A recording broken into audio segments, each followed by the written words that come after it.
हमारे साथ हमारे खास मेहमान जुड़ चुके हैं, परिचय करवा देती हूँ। नवीन शर्मा है, नेता है बीजेपी के। दारा सिंह है, नेता है समाजवादी पार्टी के। मुन्ना खान है, नेता है कांग्रेस पार्टी के। बहुत स्वागत है आप सभी का।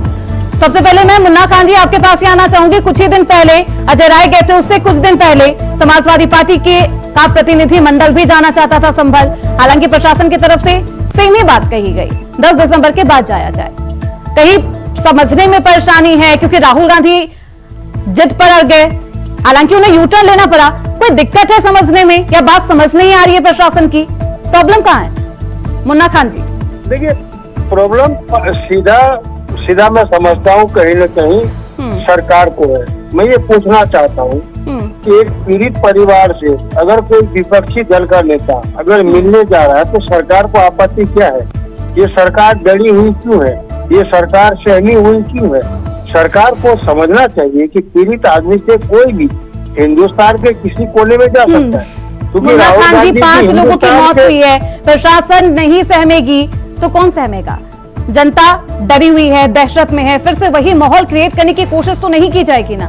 नहीं, मैं यही तो कहना चाहता हूँ। पीड़ित परिवार से मिलना और उस क्षेत्र में जाना जहाँ पे भारतीय जनता पार्टी के द्वारा नफरत की केरोसिन छिड़का गया हो, अगर उस नफरती माहौल में अगर मोहब्बत की दुकान खुल जाए तो क्या आपत्ति है सरकार को? सरकार चाहती नहीं कि मोहब्बत की दुकान खुले। 10 दिसंबर के बाद जाने में क्या आपत्ति है कांग्रेस को या फिर समाजवादी पार्टी को? मुन्ना खान जी, 10 दिसंबर के बाद भी आप जा सकते हैं, संभल वही रहेगा, शांति व्यवस्था कायम हो जाएगी, माहौल और भी अच्छा हो जाएगा। मैं ये कह रहा हूँ कि 10 दिसंबर तारीख की क्या बात है? अगर हमारी इच्छा आज है कि मैं पीड़ित से मिलने जाऊँ तो सरकार को क्या आपत्ति है? सरकार को तो कहना चाहिए वेलकम, आप हिंदुस्तान के कोने कोने से लोग आए और संभल में पीड़ित परिवार से मिले, क्योंकि सब हम हिंदुस्तानी हैं।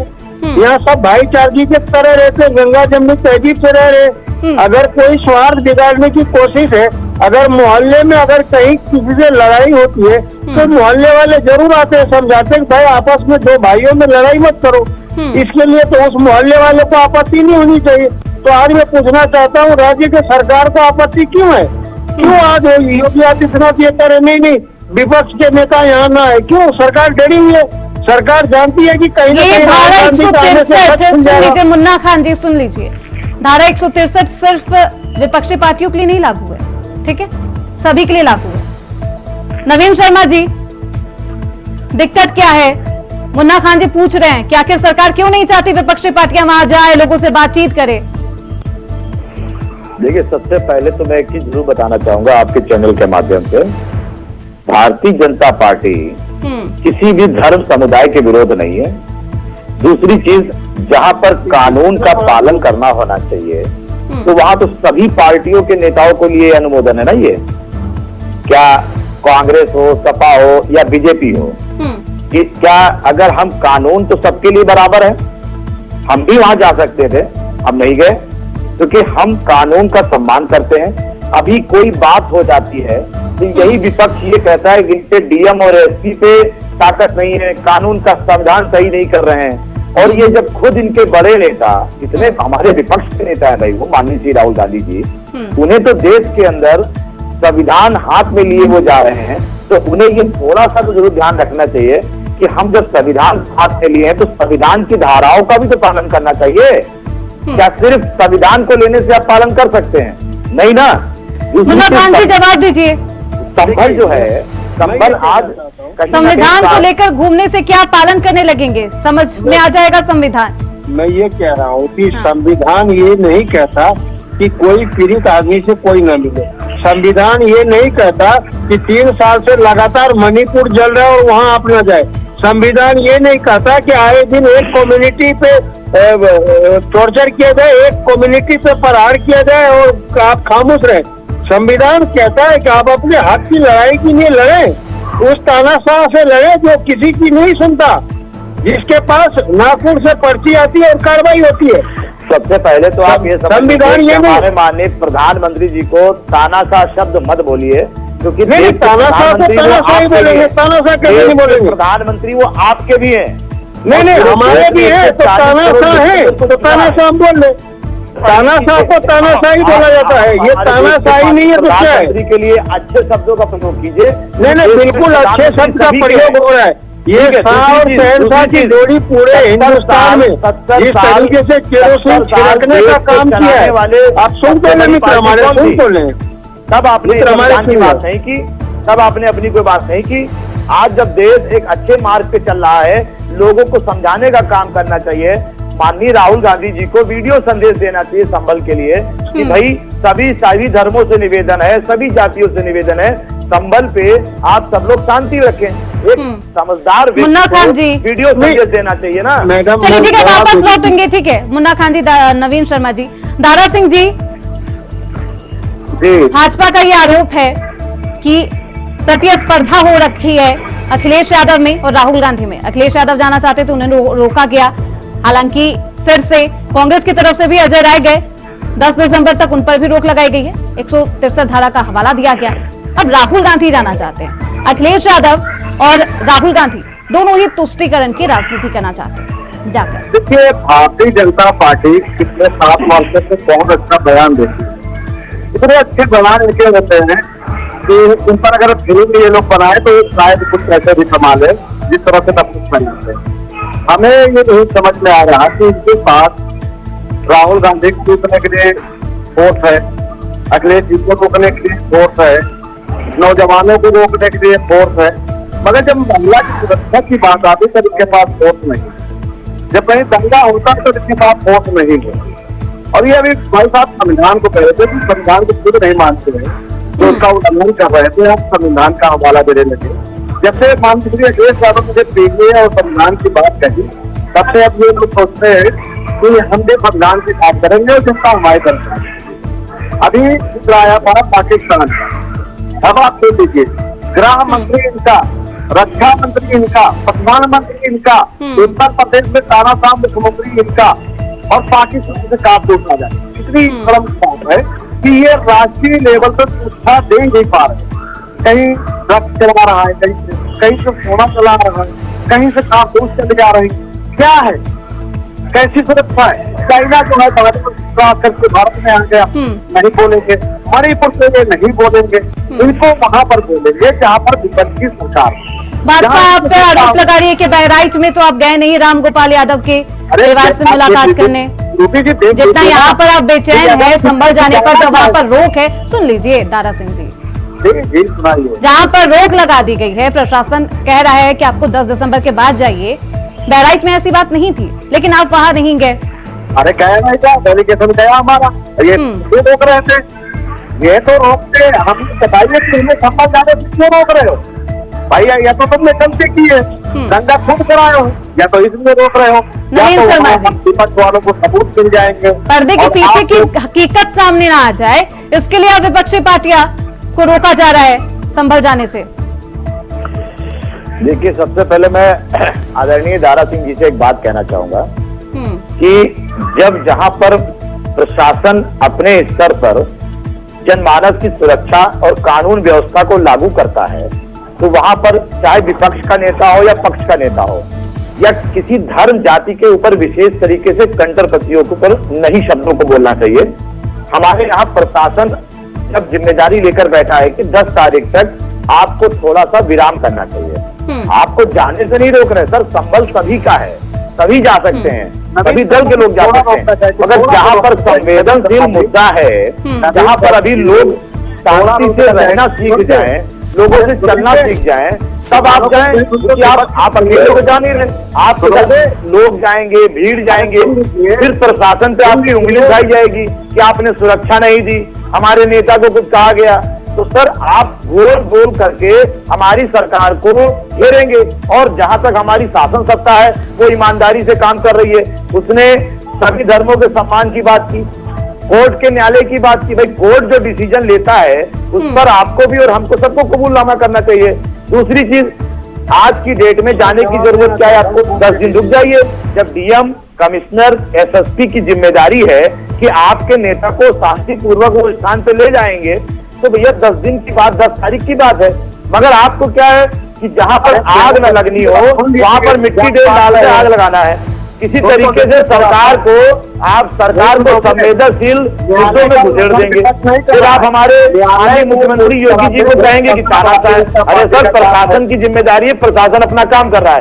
आपको चाहिए, देखिए आपके नेता आदरणीय अखिलेश जी भी यहाँ पे मुख्यमंत्री रहे, पश्चिम में कितने दंगे हुए, कैसे आपने झेला, आप देख रहे हैं, आप जवाब नहीं दे पाए थे। अब कितनी जनता बेकसूर, मगर हमारी सरकार ने प्रशासन के साथ बहुत मिलकर तुरंत काम किया। हम लोग किसी के विरोध नहीं है, हम लोग प्रशासन का सम्मान करते हैं। आप लोग जानबूझकर इस वक्त संभल की परिक्रमा को घेर रहे हैं। अरे भाई, प्रशासन को पहले जितनी जिम्मेदारी है, डीएम को जवाब देना पड़ जाता है कि भाई ये कैसे हुआ। वो वहां की जनता को सुरक्षित करे कि आपके नेता को सुरक्षित करे। कल आप कहते हैं हमारे नेता पे हमला हो गया, चलिए ठीक है, हमारे सरकार पे ऊँग उठाएंगे। ठीक, हाँ दारा सिंह जी जवाब दीजिए। देखिए नवीन शर्मा जी, अभी आप बात कर रहे थे छत्रपति की गंगा वाली बातें, तो आपके बता दें, आपका भी एक अकाउंट देखते हैं चंदन, क्या नाम है, चंदन शर्मा। दूसरे एक और, आप उनकी जरा पोस्ट देखना, उन्होंने कल एक फोटो एडिट किया है AI से, उसमें दिखाया है कि बांग्लादेश का वो झंडा पकड़े हुए मुस्लिम समाज का व्यक्ति है और तिरंगे के ऊपर रखा है। तिरंगे का अपमान करना राष्ट्रद्रोह है। आपकी बताइए, उत्तर प्रदेश के मुख्यमंत्री जी हैं, अभी तक उसको गिरफ्तार कराए, ठीक है। दूसरा भी ये प्रशासन का हवाला दे रहे थे, किसी भी हाथ सरकार में प्रशासन जो चाहता है कि वो उसकी स्थिति बनी है और कानून व्यवस्था दुरुस्त है, मगर जब आप विपक्ष में होते हो तो नागिन डांस करते हो, कहीं गैस सिलेंडर लेके नाचते हो, कोई लोग छप्पा पीटते हो, और जब विपक्ष में होते हो। चलिए, अभी तो नागिन डांस नहीं हो रहा दारा सिंह जी, अभी तो बेचारी प्रशासन परेशान है। कभी समाजवादी पार्टी को समझा रही होती है, कभी कांग्रेस पार्टी को, कि प्रदेश अध्यक्ष को समझाया जाता है। आपको इनसे वो लेना होता है, हमको भी बोलने दीजिए। अरे नहीं दारा सिंह जी, मैंने आपको मौका दिया है। नहीं, मौका दे रहे। अब आप बताइए कि हमारा सवाल अभी भी है पूरा, ये विपक्ष को क्यों रोक रहे हो जाने के लिए? क्यों? इनके पास इतनी फोर्स है, ये प्रशासन का हवाला दे रहे हैं, ये कह रहे हैं न्यायालय।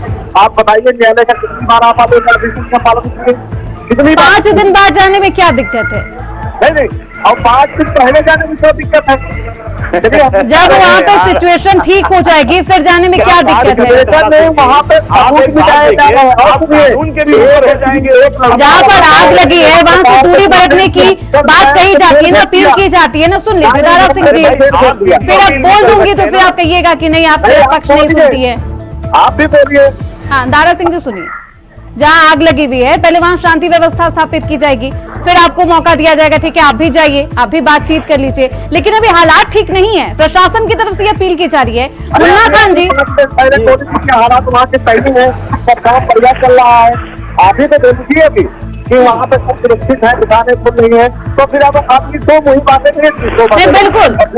बिल्कुल दारा सिंह जी आपने सही कहा, संभल को प्रशासन संभालती हुई नजर आ रही है। प्रशासन पूरी मुस्तैदी के साथ शांति व्यवस्था, लॉ एंड ऑर्डर कायम करने की कोशिश कर रही है। ऐसे में थोड़ी सी भी गलती ना हो, फिर से हिंसा वाला माहौल पैदा ना हो, फिर से किसी की जान ना चली जाए, जनता को उसका भुगतान ना भुगतना पड़े, इसके लिए एहतियात बरता जा रहा है। दारा सिंह जी बहुत सिंपल सा, बहुत आसान बात है। मुझे लगता है आप बहुत समझदार इंसान हैं और हमेशा ही आपने समझदारी वाली बातें की है। विपक्ष का ये काम है, ठीक है, मुद्दे को उठाना विपक्ष का काम है, मैं मानती हूँ, सवाल आपका जायज भी है, लेकिन प्रशासन और संभल के जो हालात है वो भी ठीक नहीं है। प्रशासन की तरफ से ये कहा जा रहा है, अदालत में ये सर्वे गया था तब हिंसा हुई थी। सुन लीजिए, बनाया जा रहा है, आप बताइए वहाँ न्याय कैसे हो जाएगा, कैसे न्याय हो जाएगा? पुलिस से सबूत किस पर भरोसा है फिर दारा सिंह जी? न्याय कैसे होगा? अदालत करेगी। प्रशासन पर आपको विश्वास है भी कि नहीं है? देखिए, मैंने पहले ही कहा था कि जांच होगी, तो आप ही ने खंडन किया था कि न्याय कब होगा। तो जब ये तो फिर अब तो प्रशासन जो कश्मीरी खुद बना हुआ है, जो चुनाव के टाइम पर खुद बंदूक वोटरों पे टांग दे, वो प्रशासन कैसे न्याय दे सकता किसी को? रुचि जी ऐसे तो सोचिए। अब आप बताइए कि एक मीडिया में 2 लड़के ने बयान दिया था, उनको कल उन्होंने जेल भेज दिया, क्यों भेज दिया?